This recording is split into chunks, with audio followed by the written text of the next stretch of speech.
Baik,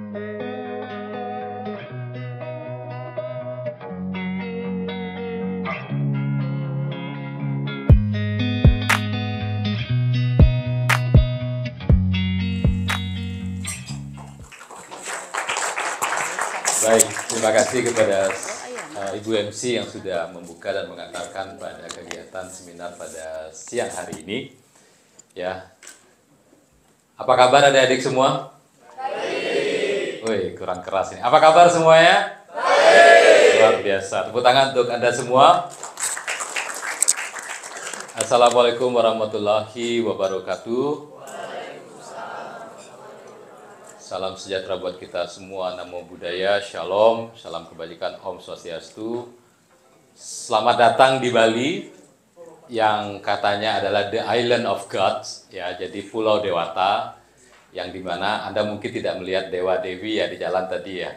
Tetapi pulau surga ini memang telah menjadi salah satu magnet destinasi untuk Wonderful Indonesia, destinasi pariwisata Indonesia yang kebetulan kami di Bali ini pulau kecil ya, tetapi dengan apa yang kami miliki di Bali ini akhirnya bisa untuk memberikan suatu kenyamanan, kepuasan bagi wisatawan dan tentunya memberikan pengalaman yang luar biasa. Apakah nanti ada slide ditayangkan? Ada, oke. Sambil menunggu disiapkan slide-nya, tentu saya harus menyapa, walaupun tadi sudah selamat datang, yang kami hormati Ibu Profesor Dr. Nok Mariani MS, selaku Ketua STI Pari Bandung.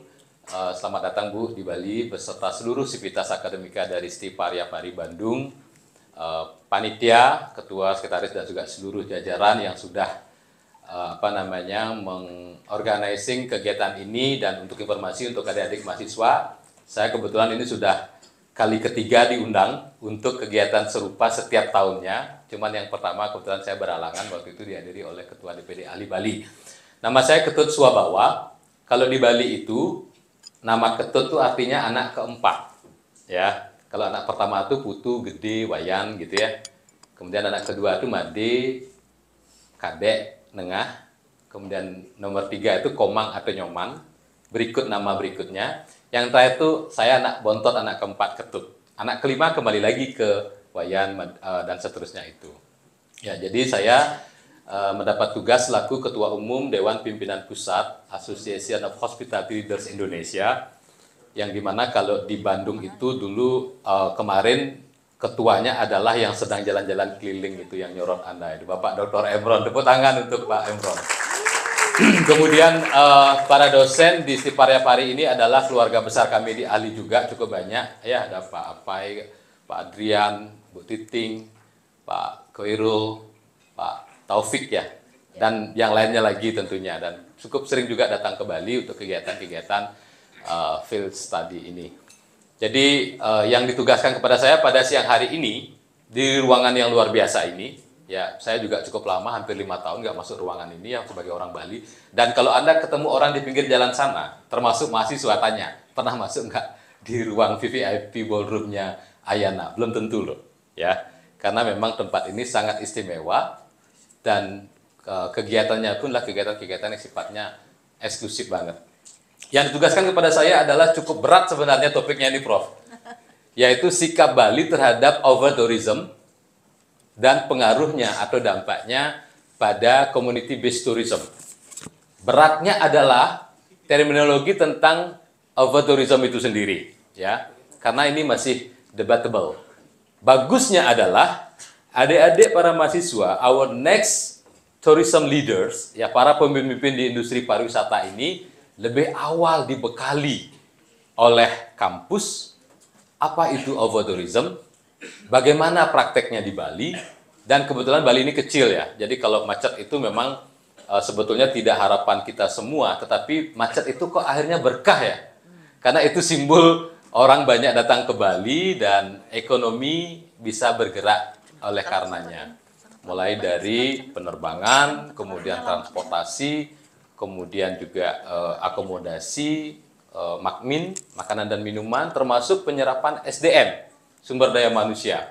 Jadi adik-adik di sini kalau kuliah mungkin 3-4 tahun seperti itu ya, Kalau tidak terbuka wawasannya nanti saya mau kerja di mana, apa yang harus saya kerjakan, nanti Anda blank. Begitu Anda di wisuda, 1 bulan masih santai-santai begitu ya, alasannya belum dapat pekerjaan ya. Saya heran juga sama generasi yang saat ini ya. Saya kebetulan anak saya baru wisuda November kemarin. Semester 6 kemarin kena pandemi, dia sudah punya toko online. Ya, akhirnya saya modalin, sekarang punya 2 toko offline dan online-nya tetap jalan. Ya, artinya apa? Kesempatan kita dalam merespon fenomena itu, salah satunya yang kita bahas hari ini, overtourism ini bisa menjadi bekal adik-adik semua nantinya. Apakah dalam tugas skripsi, ini semester berapa ya sekarang ini? Ya, 3 ya. Nanti menjelang semester akhir Anda, buatlah skripsi yang sekiranya itu bisa menjadi sesuatu yang dibutuhkan di industri. Ya, salah satunya ini fenomena urban overtourism ini hal yang sangat ditakuti oleh banyak kalangan. It's not only from our industry but also by the government, ya. Kemudian by community, dan seterusnya. Saya dikasih waktu 20 menit saja, karena kita harus bergerak. Lebih banyak, kita nanti banyak interaksi ya, pertanyaan-pertanyaan kita harapkan lebih banyak. Kita akan bahas, yang pertama adalah terkait dengan overtourism itu sendiri, kaitannya sangat erat dengan pertama supply and demand. Jadi, suatu kondisi over atau berlebihan atau banyak, itu harus ada indikator yang dipakai tolak ukur kenapa disebut lebih gitu ya. Jadi di sini kita tidak membahas dalam bentuk kuliah seperti itu, tetapi di industri kami melihat keseimbangan supply and demand inilah yang mempengaruhi terkait dengan apakah destinasi itu termasuk over ya atau mungkin mass tourism masif dia. Ya, kemudian yang kedua destination branding, yang ketiga adalah mass investment. Ya, yang di Bali ini sedang terjadi mass investment, artinya begitu banyak orang tertarik berinvestasi di Bali, belum tahu bisnisnya nanti akan jalan atau tidak, yang jelas punya duit nih. Gua mau ngapain ini di Bali? Oh, beli hotel, ya. Kemudian sewa villa, kemudian disewakan kembali ke OTA, ya. Atau bikin bisnis IT, ya, property management system, channel manager, booking engine, atau web developer, ya, dan seterusnya. Kemudian yang kedua, khusus di Bali, kebetulan saya base di Bali dan pelaku usaha di Bali, kami melihat overtourism ini sangat banyak dipicu oleh progres dari pandemi kemarin. Ya, yang pertama adalah pemerintah pusat sendiri ya melakukan program recovery-nya ini secara masif dan agresif. Work from Bali campaign-nya, mengundang orang luar sana supaya mau ke Bali, kerja dari Bali. Apa yang terjadi? Pernah lihat nggak yang viral di dunia maya itu? Turis asing berulah gitu ya, bentak-bentak polisi, kemudian tidak menghormati tempat ibadah, seperti itu. Itu yang terjadi. Karena apa? Kita dulu mengundang mereka sebanyak-banyaknya di end of pandemi kemarin itu ya, end of 2022 sampai ke awal 2023.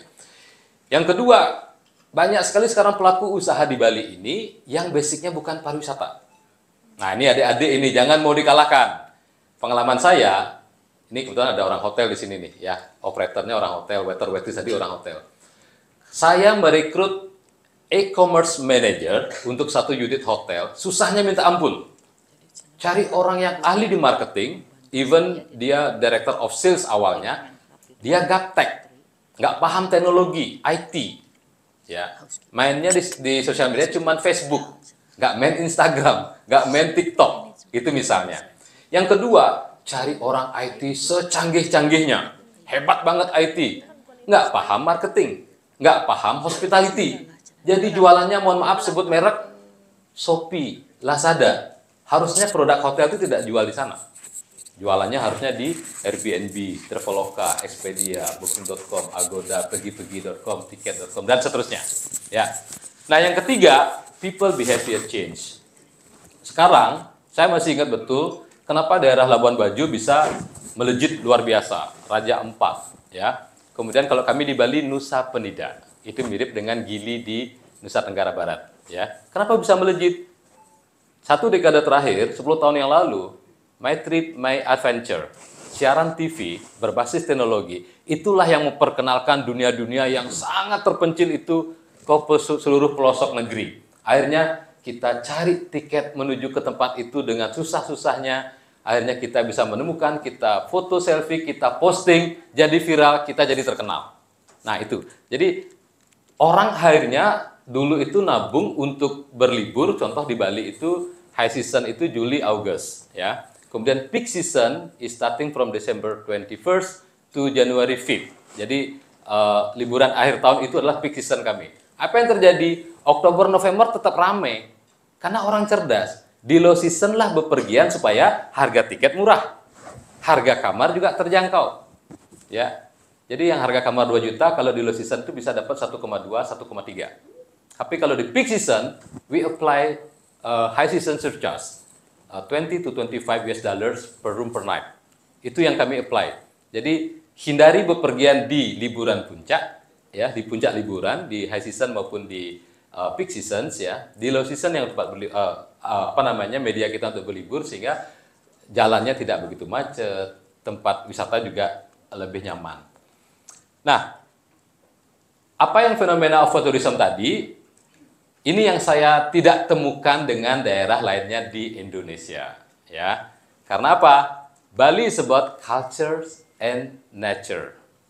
Ini yang budaya di Bandung beda dengan di Bali, ya. Secara local wisdomnya, kearifan lokalnya, ya. Secara people-nya. Saya ada, sebelum pandemi ada 13 hotel saya kelola di Lombok. Lombok itu Senggigi, Sekotong, sama di Gili, ya. 1 tahun pernah 1 hotel 3 GM ganti coba. Nggak kuat ngelola. Karena apa? Kualitas sumber daya manusia. Tadi saya cerita dengan Prof juga, waktu saya di sister hotel ini di Labuan Bajo, di Ayana, saya sangat terimpresi dengan 1 orang bartender. Ih, keren banget nih bartendernya. Keren banget. Dinner time. Besoknya di breakfast saya cari, ternyata tamatan dari sekolah di Bali. Apakah Bali selalu hebat? Belum tentu, ya. Tapi banyak juga rekan-rekan kami yang sekarang GM di Bandung, di Jogja dan sebagainya itu sempat tinggal di Bali, bekerja di Bali, atau mungkin kecilnya di Bali. Maksud saya begini, ketika kita berbicara pelayanan, ya, hospitality industry ini, keramah tamahan ini, ilmunya harus dikejar setinggi-tingginya, sebanyak-banyak-banyaknya. Tapi penerapannya harus hospitable, ya, sesuatu yang adaptif. As the GM, saya 2 kali loh jemput tamu ke airport sebagai driver, because I really concerned about our guest satisfaction, guest safety, and guest convenience. Daripada saya carikan taksi, sopir saya sibuk, sama saat hari ini. Hari ini saya di kantor nggak dapat mobil, nggak dapat driver, jadi saya drive sendiri ke sini tadi. Ya, pakai mobilnya accounting lagi yang kecil itu. Karena mobil kami ngendal tour tamu satu lagi ngendal VVIP yang arrival time-nya itu masih belum fix, ya. Harus standby itu mobilnya di airport. Itu biasa kami lakukan di hospitality, ya.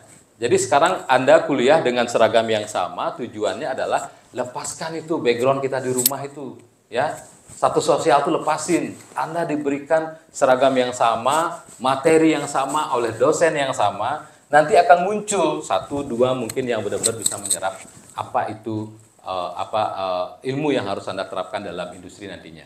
Jadi once again, Bali is about culture and nature means that inilah yang menjadi our local wisdom and our people, and then yang terakhir, ini sejauh-jauhnya orang Bali merantau dan bekerja, tradisi ini nggak pernah luntur. Tadi ada lihat yang upacara nggak di jalan? Upacara adat? Ya, ada ngaben, ada pernikahan, ada odalan, itu banyak. Every day is a holiday in Bali. It's not only for vacations, but for purification, for blessing, dan seterusnya. Ya. Nah, overtourism kita nggak bahas lebih banyak challenge dan opportunity-nya. Yang kita lihat di sana, keterlibatan paling banyak itu 3 hal ini. Yang pertama, quality awareness. Nggak apa-apa tamu sebanyak-banyaknya memenuhi pulau kita, selama kita tetap bisa menyediakan tempat, produk, pelayanan, tata kelola yang berkualitas. Di sanalah kita nanti bisa increase our rates, and then we can choose selective market. Yang low budget akan hilang sendirinya. Kan bagusnya adalah jualan banyak, untungnya banyak, kan begitu. Jangan sampai jualan banyak tapi untungnya sedikit. Nah, itu yang salah itu di overtourism. Yang kedua, regulations. Jadi pemerintah juga harus lebih sensitif ketika melihat fenomena di industri. Ya, kalau carrying capacity-nya tidak memadai untuk jumlah tertentu, Bali ini sekarang belum pulih seperti 2019 loh. Udah begini macetnya coba. Itu sebabnya Bapak Menko Marinvest sudah mengumumkan awal Januari akan dibuka untuk jalur LRT, Prof, jalur bawah tanah. Karena di atas tanah udah nggak bisa lagi bikin jalan kalau di Bali ini. Jalur bawah tanah LRT dari bandara ke junction pertamanya itu di Simpang Siur namanya, karena begitu banyak simpangnya ya, namanya Simpang Siur di MBG sana. Setelah itu sampai ke Canggu. Karena udah nggak mungkin lagi kita memperlebar jalan, jadi harus dari bawah. Kemudian yang berikutnya adalah community strengthen. Di Bali ini karena tradisional, tradisi, adat, budaya, komunitasnya harus dikuatkan. Jadi harus ada yang berani mengatakan, kamu tidak boleh begini, kamu harus begitu, kamu harus respect seperti ini. Nah, adik-adik pun selama di Bali silahkan diamati rumah-rumah orang seperti apa begitu ya. Itu bukan berarti kami mengeksploitasi rumah sebagai promosi, bukan. Itu adalah bagian daripada tradisi komunitas. Di Bali ada namanya Banjar Adat ya. Kemudian ada juga apa namanya kehidupan masyarakat adat dan seterusnya. Nah, over-tourism juga dilecut oleh satu fenomena baru setelah pandemi. Ya, ini kan di Bandung banyak juga nih ya, daerah Lembang sana ya. Nah, yang pertama, biasanya orang pergi ke Kintamani itu melihat danau. Sekarang tidak, ngopi. Ya. Banyak, bahkan sekarang Anda boleh search di Google namanya Pahdi, itu baru diresmikan 2 bulan lalu, itu digadang-gadang sebagai coffee shop terbesar di ASEAN. Itu gede banget, PAHDI namanya, di daerah Kintamani sana. Awalnya kita kalau berdiri di sini cuma melihat danau aja dari atas. Sekarang sudah menjadi trennya ngopi di Kintamani, ya, Kintamani. Ini juga, jadi melihat sunrise, tadinya kita mendaki gunung, sekarang sudah di daerah-daerah yang Instagramable foto spot seperti ini. Kemudian menginap di hotel sudah semakin jarang, ya. Kalau dulu kita camping sewa tenda mungkin 50 sampai 100 ribu, sekarang menginap di sini dari 400 sampai 1.200.000. Ini model-model camping yang ada di sungai, di hutan, kemudian di perbukitan dan di pinggir danau. Ini juga menyebabkan orang berwisata itu lebih banyak di Bali, selain overseas atau internasional, regional Asia, kemudian domestik Nusantara, dan lokal sendiri juga berwisata. Ya. Nah, bagaimana impact-nya? Kalau pengusaha biasanya kan sudah punya strategi, untungnya semakin banyak, usahanya semakin luas, semakin banyak ya, kemudian profitnya ini tinggi. Bagaimana dengan CBT kita, Community Based Tourism kita? Saya ambil satu studi kasus, case study, studi kasus desa wisata yang saya dampingi kebetulan dari 2019. Ya, ini adalah suatu bentuk pembangunan pariwisata berbasis masyarakat. Kita waktu itu menginisiasi bagaimana desa yang memiliki sejarah sangat kuat, peradaban orang Bali yang dari Majapahit. Saya salah satunya orang perpindahan dari Jawa ke Bali, itu termasuk keluarga kami. Ya, ini salah satu peninggalan yang sampai sekarang masih ada, lembu putih, dan hanya digunakan untuk di upacara-upacara Hindu tertentu saja. Jadi nggak boleh disembelih, nggak boleh diambil susunya, itu nggak boleh. Memang dipelihara dan dihormati. Awalnya cuma segini aja. Setelah kami jadikan desa wisata dan kami kelola, dapatlah hal-hal seperti ini. 2017 kami bangun, saya dampingi 2019, juara 1, dan seterusnya. Dan tahun ini kami mewakili Indonesia di UNWTO Tourism Village Development Awards, atau Lomba Desa Wisata Internasional di Badan Pariwisata Dunia PBB. Ini prestasi yang diraih. Nah, apa yang dilakukan supaya bisa mendapatkan begini? Bagaimana respon kita terhadap over-tourism? Justru sebetulnya orang yang centralized di Kuta, Nusa Dua, Sanur, Canggu, ya, orang yang ingin quality tourism dia akan minggir. Orang yang datang ke Bali itu kan tidak semuanya first timer ya. Di kelas ini, di ruangan ini, ada yang sudah pernah ke Bali sebelumnya sama orang tua? Ada lah pasti ya. Saya yakin pasti ada. Jadi yang bukan first timer, tapi dia kangen sama Bali, dia akan nyari pinggiran-pinggirannya. Ubud misalnya, dia akan datang ke daerah Payangan, Tegalalang gitu ya. Termasuk daerah ini juga dekat dari Ubud, is only 10 minutes by motorbike. Ya. Yang kami lakukan, ya, ini yang terjadi sekarang. Hutan bambu, ya tetap hutan. Dibuatkan dia jalan setapak yang begini dari tanah, tidak ada semen sama sekali. Ya, anak-anak muda senang Instagramable photo spot daerah tebing itu kita buatkan anjungan seperti ini ngopi di sana. Jadi namanya Desa Wisata Taro ya. Inilah upaya kami, ini yang Lembu Putih yang saya ceritakan tadi, kita berikan pelatihan, kita edukasi tentang sampah ya. Kemudian kita ketemu dengan semua masyarakat, termasuk juga pemerintahan desa. Akhirnya muncul suatu gagasan, ayo kita bangun desa wisata kita. Karena ini istilahnya itu uncomparable. Desa A sama desa B pasti berbeda. Ya, kalau bersaing dengan hotel, kita kalah di investasi. Tapi kalau desa, dia memiliki keunikan, originality, authenticity itu ada. Jadi kami melihat di sini dari pihak industri bahwa overtourism itu sebagian besar terjadi di prime destination sebuah pulau. Ya, contoh, Gili Trawangan itu hanya di awalnya itu di sunset point-nya. Tapi sekarang begitu banyak orang datang ke sana, dilebarkan menjadi ke sunrise point-nya juga. Tetangga kami Pulau Nusa Penida juga demikian. Hanya di daerah sunsetnya saja yang dekat dengan Balinya. Tapi sekarang sampai daerah sunrise yang view-nya ke Pulau Lombok juga penuh dengan produk-produk dan juga usaha-usaha pariwisata. Nah, kita melihat ke depannya overtourism itu bisa diakali dengan membuka destinasi-destinasi baru, DTW baru, daerah tujuan wisata atau daya tarik wisata di sekitar wilayah di dalam pulau itu yang belum terjamah. Asalkan kita bisa memberikan keunikan dan juga pengalaman menarik buat pengunjung. Artinya, secara pulau kayak Pulau Bali, kita tetap bisa menampung banyak orang, tapi orangnya ini disebar. Jangan centralize di Kuta saja, Seminyak saja, dan seterusnya. Ini butuh kreativitas, ya. Jadi adik-adik nanti pada saat melakukan KKN ataupun magang di industri, kebetulan Desa Wisata Taro kami sudah 3 kali menerima magang mahasiswa dari Politeknik Negeri Samarinda, ya dari Kalimantan. Bayangkan, tinggal di desa 6 bulan untuk melakukan PKL, praktek kerja lapangannya. Karena keseriusannya ingin membangun desa wisata. Nah, ini yang terjadi sekarang. Justru semakin banyak orang ke Bali, kok akhirnya desa wisata ini semakin meningkat dia. Ya. Ada yang kenal Mas ini? Nggak jelas ya? Siapa? Mas Sandiaga Uno. Saya curi beliau tanda kutip untuk melihat desa ini karena apa? Kami di Bali sudah langka sekali bisa melihat kunang-kunang, firefly. Dan anak-anak muda itu senang banget bikin videonya, diposting, keren banget. Ya, jadi daerah ini sangat organik sehingga habitat ekosistemnya itu seimbang dan terjaga. Jadi belut ya, kemudian bekicot, kemudian kunang-kunang, capung itu banyak sekali di sana dan itu adalah barang-barang atau hewan istimewa bagi orang-orang kota sana. Ya, udah jarang bisa ngelihat. Jadi saya bisa bawa Mas Menteri waktu itu dan minggu depannya Ibu Nur Asia, istri beliau menginap 2 malam camping di desa ini. Ya, itu yang kita dorong overtourism itu kaitannya dengan carrying capacity. Kita harus mencari tempat-tempat baru di wilayah itu. Contoh kayak di Jawa Barat, nanti perhatikan daerah-daerah mana yang masih memiliki potensi tapi belum tereksplorasi, itu yang digarap ya dengan keunikan kekinian itu.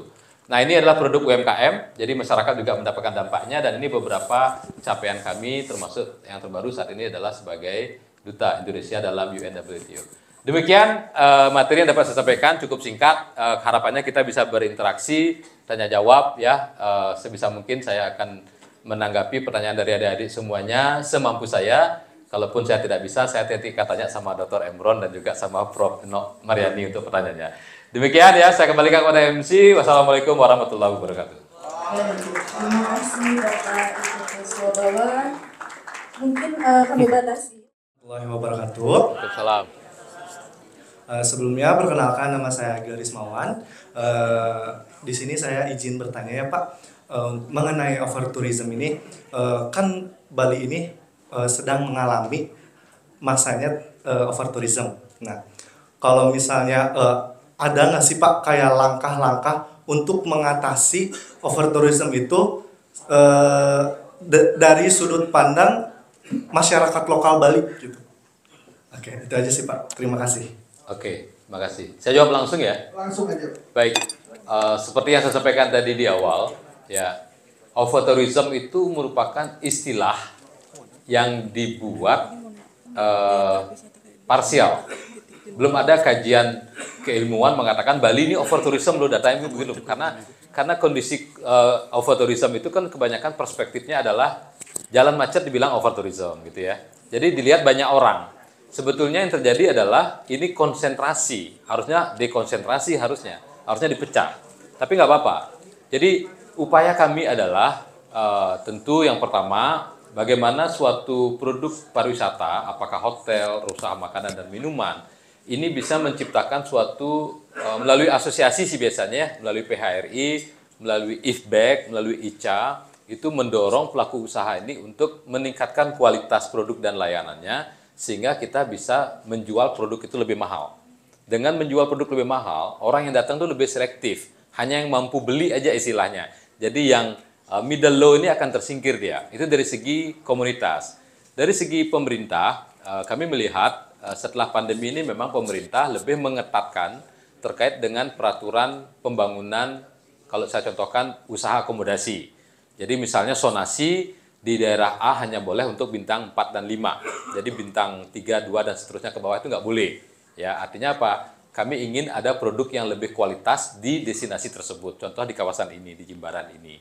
Ya, kemudian yang kedua, upaya pemerintah juga adalah bagaimana mengembangkan kembali desa wisata yang sudah ada sejak tahun 1980. Ini diberdayakan lagi, diberikan stimulus, diberikan ruang untuk fasilitasi pemberdayaan SDM-nya, sehingga desa wisata yang dulu konotasinya adalah kampung, sekarang ini sudah menjadi destinasi pariwisata, yaitu mulai dengan inovasi produk pariwisatanya, apakah dengan ekonomi kreatif, kemudian juga berbagai upaya-upaya untuk menggait wisatawan, daya tariknya itu dari segi kayak tadi foto spot ya, kemudian experience, kemudian experiential learning, proses juga ada di sana. Jadi bagaimana memindahkan orang-orang yang terkonsentrasi baik pekerja maupun wisatawan di satu destinasi ini pindah ke tempat lainnya.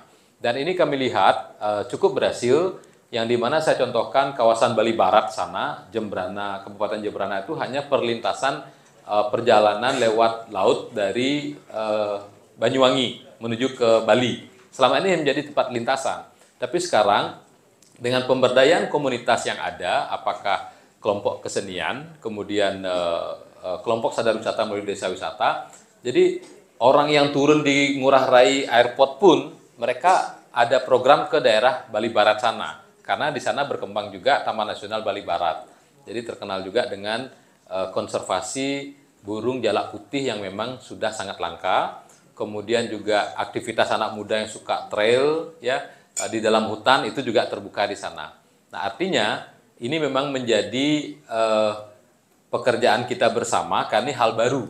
Ya, kita ingin tamu banyak datang ke Bali, tapi masalahnya adalah overtourism itu. Maka ini sedang kita laksanakan sebaik-baiknya upaya secara maksimal, baik ABCGM ya, Pentahelix itu akademisi, kemudian the business, kemudian community, government dan media. Kelima elemen ini bersinergi. Kita termasuk juga pada saat World Tourism Day tahun lalu, kebetulan Indonesia sebagai tuan rumah untuk World Tourism Day yang ke-42 dan Bali ditunjuk sebagai tuan rumahnya. Di sana pun Pak Presiden itu membuka kantong-kantong baru destinasi wisata untuk dikenalkan kepada dunia. Supaya tidak centralized di Nusa Dua, Seminyak, Kuta, Canggu, Tanah Lot seperti itu. Tapi juga ke daerah di Denpasar namanya Pulau Serangan, Pulau Kura-Kura. Di sana sekarang sudah ada, mohon maaf sebutkan merek ya, itu belum pernah saya lihat di Indonesia. Starbucks adanya hanya ada di pulau itu tanpa mall, tanpa keramaian masyarakat kota. Itu satu-satunya di dunia saya lihat. Jadi Anda boleh cek Starbucks Pulau Serangan atau Pulau Kura-Kura. Tempatnya eksklusif banget, ya, mewah banget. Dan kami nyaman di tempat begitu karena biasanya Starbucks kan di sebelahnya ada toko yang lebih murah-murah, itu jadi kurang eksekutif ya. Itu salah satu bentuk bantuan ataupun perhatian dari pusat yang kami lihat. Bagaimana mengembangkan kantong-kantong wilayah destinasi yang kurang tersentuh selama ini untuk memindahkan konsentrasi orang-orang berwisata tidak hanya di tempat yang premium, tetapi tempat baru yang dibuat oleh pemerintah. Gitu kira-kira. Thank you. Terima kasih, Pak. Ya, sama-sama. Berikut. Perkenalkan, nama saya Nadia Putri Amalia dari jurusan perhotelan. Saya mau bertanya, bagaimana sih upaya-upaya yang Bapak lakukan dengan pemerintah dalam mempertahankan adat istiadat di desa wisata. Terima kasih. Baik, terima kasih. Kebetulan saya di Bali dan orang Bali, saya pakai contoh Lufkus di Bali ya, boleh ya? Jadi gini, pemerintah Provinsi Bali kami sangat berbangga karena seiring kemajuan Industrial Revolution 4.0 sebelum ke 5.0 sekarang ini, jadi pemerintah kami di Provinsi Bali ini sudah memikirkan hal itu. Karena apa? Kita lihat sekarang TikTok Shop aja ditutup kan, karena era digital ini sangat terbuka. Begitupun ketika saya jadi GM, saya GM 2015 resign, pensiun muda di usia 39. Karena saya umur 26 sudah jadi GM, udah capek jadi GM. Jadi sekarang saya konsultan beberapa hotel, saya punya 3 orang GM expat juga di unit saya sekarang ini. Yang kami lakukan, pemerintah lakukan dari 2018 di Industrial Revolution 4.0 adalah bagaimana menguatkan nilai kearifan lokal. Karena di slide saya jadi sudah muncul local wisdom itu. Jadi saya contohkan, ya mungkin bapaknya kan orang Bali ya Pak ya. Anda lihat di belakang sana, saya ngomong sekarang. Setiap Selasa pakaian kami adalah begini, betul Pak? Setiap Selasa diatur oleh gubernur kami, wajib menggunakan kain tenun khas Bali, namanya kain endek. Seluruh karyawan kantor, karyawan perbankan, termasuk driver, itu wajib. Nggak ada sih sanksinya nanti kena denda sekian, nggak ada. Tapi kami bangga, ya. Sama halnya kemarin saya tugas di Toba, saya menggunakan kain khas Toba. Tugas di Lombok, saya juga punya 2 kardigan yang motifnya sasak gitu ya.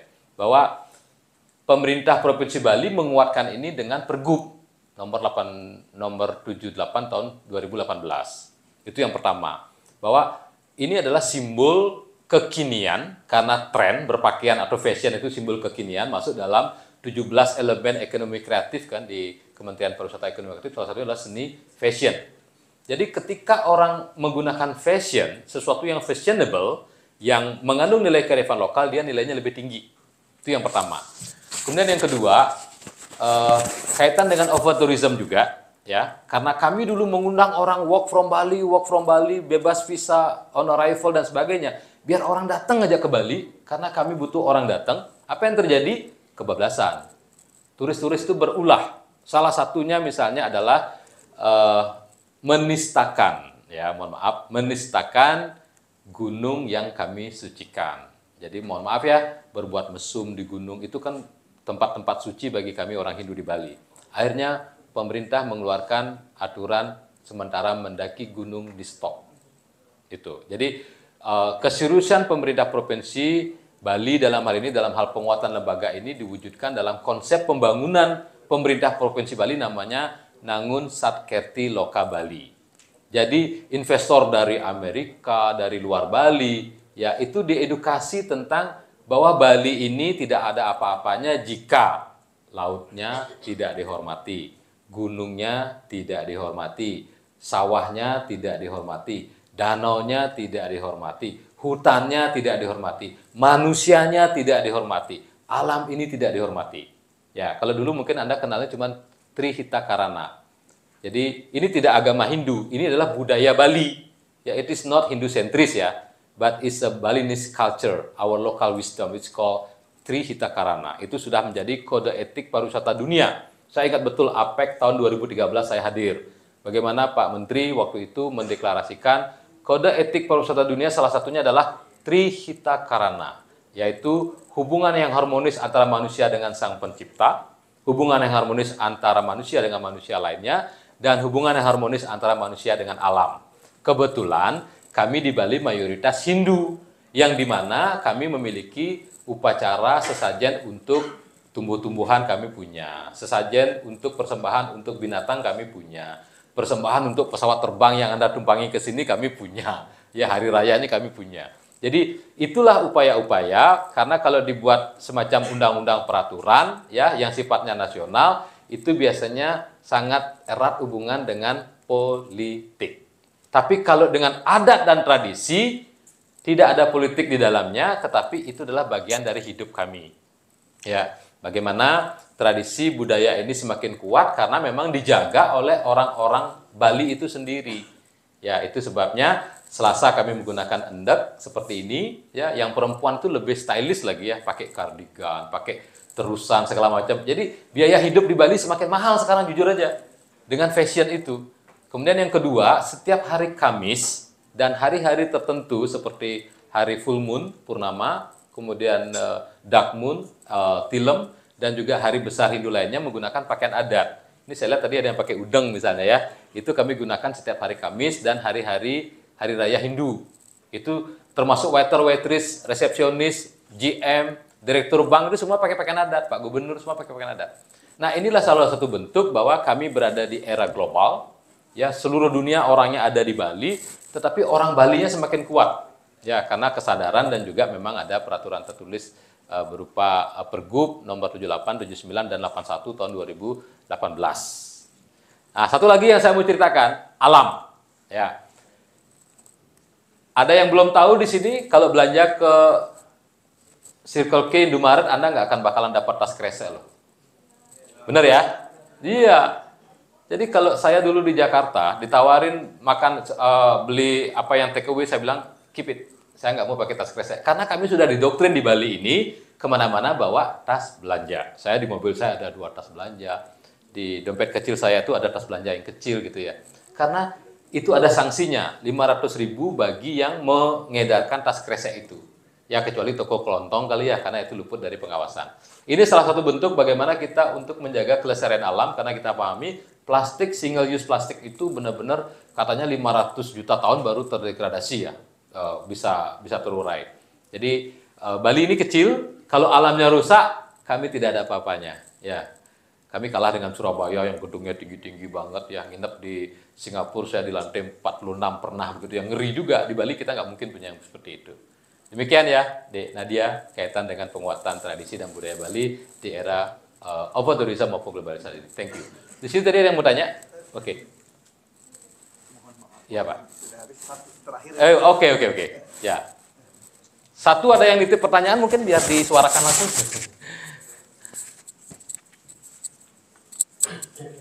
Selamat siang Pak, sebelumnya perkenalkan saya Muhammad Taufik dari Perhotelan. Oke, karena waktu sudah singkat, tapi di sini ada 3 pertanyaan Pak yang ingin saya ajukan.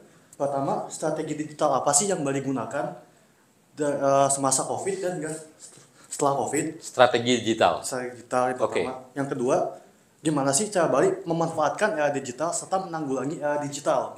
Dan yang ketiga, bagaimana cara Bali mengedukasi masyarakat mengenai era digital ini? Karena kan masih banyak juga masyarakat yang alergi kemajuan atau alergi digital. Sekian, terima kasih. Thank you. Saya ingin tepuk tangan dong, pertanyaannya keren banget nih. Calon Kepala Dinas Pariwisata Jawa Barat. Amin ya. Kalau bicara memang ilmu pariwisata, sekolah pariwisata memang di Bandung mas tempatnya. Ya Pak Imron ya. Jadi banyaklah lulusan Bandung jadi GM di Bali itu banyak banget. FB manager juga banyak kalau dari Bandung. Jadi begini, yang pertama saya sendiri 2007 itu menolak yang namanya Agoda dan Booking.com. Ya, because I believe that tourism and hospitality is about human touch, is about the personalized service. Ya, Anda pasti nggak nyangka ya. Saya jadi GM hotel, saya pernah punya 16 orang ekspat di tim saya pernah ngelola 7 unit hotel. Saya hanya tamat STM, jurusan listrik. Jadi saya awalnya engineering, tukang listrik loh. Itu hebatnya pariwisata. Ya, segala sesuatu kita bisa pelajari di industri ini. Ya, termasuk salah satunya ketika kita dihadapkan sama yang namanya Agoda Booking.com 2007. Saya waktu bilang no way. Saya punya kontrak dengan travel agent di Eropa, Australia segala macam. It's about the human touch, how we are interact with each other to create a mutual business ya among us. Jadi bagaimana kita buka bisnis. Tapi setelah semakin ke sini kita berpikir kok bisnis kita semakin kurang menjanjikan kalau tidak bekerja sama dengan OTA. Jadi jawaban untuk pertanyaan pertama adalah strategi digital yang kita lakukan adalah pertama itu adalah bagaimana kita bisa terbranding di online travel agencies ya. Tapi tetap memaintain rekan-rekan dari wholesaler yang offline melalui B2B channels yang kita inject di website kita. Ya, karena ternyata rekan-rekan mitra bisnis kami di luar negeri pun mereka bertransformasi ke era digital. Itu yang pertama. Yang kedua, yang kita terapkan juga adalah method of cleaning, ya, cara membersihkan ruangan, cara membersihkan meja, kemudian juga method of cooking also. Ada yang di sini ada jurusan tata boga nggak Pak? Culinary art. Oh banyak ya. Oke, Anda pernah mendengar istilah method cooking yang sufi? Ya, itu 2004 saya pakai di Bali, orang nggak ada yang ngerti caranya pakai. Ini Pak masih mentah dagingnya Pak. Sufi itu memang begitu, tekstur aslinya tetap, ya, semacam salmon gitulah, ya. Tapi dia matang. Nah kemarin saya ketemu dah sashimi ala Batak, namanya naniura. Wah keren banget. Dengan bumbu khasnya itu apa namanya? Alamanda bukan? Mirip-mirip gitulah namanya. Itu benar-benar ikan ditangkap, dibersihkan, diasamkan. Teksturnya masih kelihatan mentah, tapi kalau dimakan matang. Ya. Artinya kita juga menerapkan teknologi di culinary, cara memasak, kemudian di housekeeping, cara membersihkan. Nah, yang terbaru saat ini adalah mobile check-in, sama seperti Anda di airport. Jadi wisatawan begitu tiba di Bali, dia sudah bisa check-in kamar hotelnya, tetapi belum tiba di hotel. Nanti tinggal scan barcode saja sampai di lobi. Ini tujuannya untuk menghindari queue, antri perpanjangan capek-capek dari tour, mau check-in, antri panjang banget di front desk. Pasti mengecewakan dan mengesalkan, ya. Welcome drink-nya lambat datangnya. Tapi begitu Anda dari airport sudah pegang barcode, di hotel tinggal scan aja. Jadi langsung HP Anda dapat nomor kunci, tinggal tempelkan di kamar. Itu sudah boleh diterapkan. Nah, kemudian pemerintah dalam hal ini juga hal baru ya bagi kami di Bali ya. Pemerintah akhirnya menerapkan sistem, saya lupa namanya, yang jelas setiap tamu asing itu punya kode tertentu. Jadi kebetulan hanya di Bali, di Indonesia ini, sebelumnya di Finland itu sudah ada, di Jepang sudah ada tapi gagal, bahwa wisatawan asing itu masuk beli tiket selain tiket pesawat. Kita sebutnya tiket lah biar Anda cepat ngertinya ya. Tapi itu sebenarnya adalah kontribusi buat pelestarian destinasi itu sendiri. Ya, untuk tahun ini dikenakan $15. Setiap wisatawan asing masuk, dia harus mendaftar di aplikasi pemerintah Provinsi Bali dengan donasi sebesar $15. Kemudian dia dapat ID card supaya dia terdeteksi di Bali ini dia pergi kemana saja. Ya. Ini tujuannya adalah untuk menyelamatkan Bali, karena banyak sekali orang-orang asing yang di Bali sejak pandemi, ternyata mereka di sini bukan turis lagi. Ya, mereka itu lebih Bali daripada orang Bali loh ternyata. Ya, belanjanya tuh semurah-murahnya nawarnya, kemudian naik motornya juga nggak karuan begitu gitu ya. Mereka tuh lebih Bali dari orang Bali kalau kami lihat. Nah, ini pemerintah mulai menyikapi dengan mengeluarkan pergub tentang distribusi wisatawan asing untuk pelestarian tradisi dan budaya Bali. Bagaimana cara mengedukasinya? Kita mulai dengan QRIS. Karena apa namanya? Nah, ya, coba tanya orang Bank Indonesia. Ya, saya bilang QRIS diketawain. Ya, ini namanya QRIS katanya kalau di Bank Indonesia. Jadi QRIS itu memang pertama kali diluncurkan di Bali. Ya, karena apa? Karena Bali ingin membuka diri dengan orang luar waktu pandemi kemarin. Takut dong bayar cash, ya. Takut dong pencet-pencet PIN di edisi mesin karena itu masih tersentuh, ya. Maka QRIS itu diluncurkan di Bali, kemudian akhirnya anak-anak kami pun sekolah segala macam itu belanjanya pakai e-money juga akhirnya, seperti itu. Jadi memang ini proses ya. Apa namanya tadi? Muhammad Taufik ya. Dek Taufik, ini proses. Bali tetap menginginkan penguatan konsep budaya di pulau kami, tetapi kami juga tidak antipati terhadap perkembangan teknologi digital. Kami terapkan yang selektif, jangan sampai kayak saya di Braga 3 tahun yang lalu ya, di Braga. Saya duduk hanya nunggu dijemput sama temen, GM-nya si Art Hotel, akhirnya saya beli 2 cappuccino. Karena apa? Cappuccino pertama saya toppingnya itu siluet wajah saya coba. Karena dia menggunakan sistem Bluetooth, jadi mesin kopi ini meng-capture orang yang datang memesan, kayak di Starbucks kita berdiri sudah difoto, toppingnya tuh wajah saya. Kasihan dong kalau diminum telinganya hilang setengah gitu ya. Foto sana, foto sini, akhirnya dingin kan? Cappuccino dingin kan nggak enak, ya, nggak enak susunya. Jadi order lagi satu saya bilang, Mas tanpa topping ya Mas, saya bilang begitu. Nah, ini salah satu penerapan teknologi juga, kita harus cerdas, harus cermat, jangan sampai kita mengejar income setinggi-tingginya dengan teknologi terkini, tetapi hanya untuk instan dan akhirnya setelah itu habis demikian. Demikian topik yang dapat saya sampaikan, karena tadi sudah dibatasi oleh Pak Apai, hanya pertanyaan terakhir. Sekali lagi terima kasih ya semuanya. Baik, terima kasih Pak Ibu Joshua Bauer yang telah menyampaikan materinya. Sekali lagi tepuk tangan untuk narasumber kita hari ini. Luar biasa sekali. 1, 2, 3. Terima kasih. Saya juga terima kasih ya. Tetap kita bersama nanti kita ketemu ya. Terima kasih juga. Saya juga terima kasih sama-sama.